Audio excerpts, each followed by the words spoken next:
na tayo. Brother. Sa akin, chai tea. Chai tea, your the juice.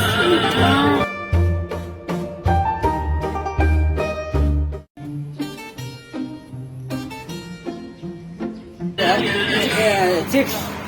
No, just a 4 years. Six. No 4 years? How much this one? The four. No, this one. No The problem. six. Yes.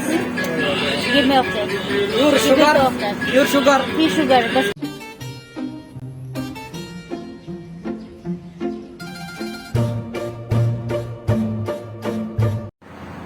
Hi guys, welcome back to my YouTube channel. And ngayon na lang ulit ako nakapag-vlog after ilang months. So, may nalipat ako ng area dito sa Alyarmook. Before kasi sa Olaya ako. And meron ako na found out dito na na range tea or yung lang nila dito, 40 para sa winter. And winter na din kasi dito sa Saudi Arabia. So, mabibili mo lang siya ng 6 reals, napakamura. And may malapit dito. Siya lang yung nandito sa area na to. And malapit siya sa highway. Papakita ko, wait lang. Ayan, eto, nalalakad lang siya. Parang pag sa amin, Alyarmook, parang 10 minutes walk. Pero depende sa lakad mo. Ayan, 10 minutes walk papunta dito. And meron na rin namang area dito sa may Kamsa-Kamsa, yung mga murang bilihin. Then yun, standby ka dito. Ayan yung sinasabi ko na bilihan. 6 reals lang yan yung mga chai. And yung binili ko is yung milk tea. Eto. And may kasama ako si Marvy, friend ko. Hey, Kabebo. Friend ko, yan.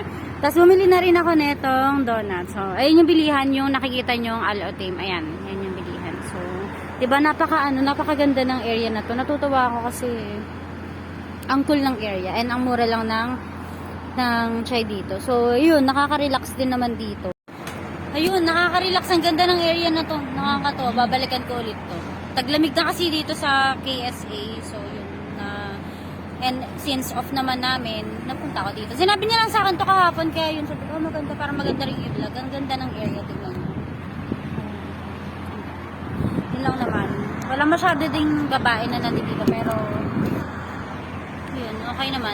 Sa pag-iingat nyo din naman, at saka hindi naman na ganun ka-strict dito sa South. So, maganda lang din. At saka may mga dumadaan naman din na may mga tao naman din dito, kaya hindi ka din matatakot gaano. So, yun lang guys, and next ko lang itong itong range tea dito sa may Alyarmook. So 6 reals lang yung chai nila, and hindi ko pa naman natitikman, pero feeling ko masarap naman yung chai nila. 6 reals.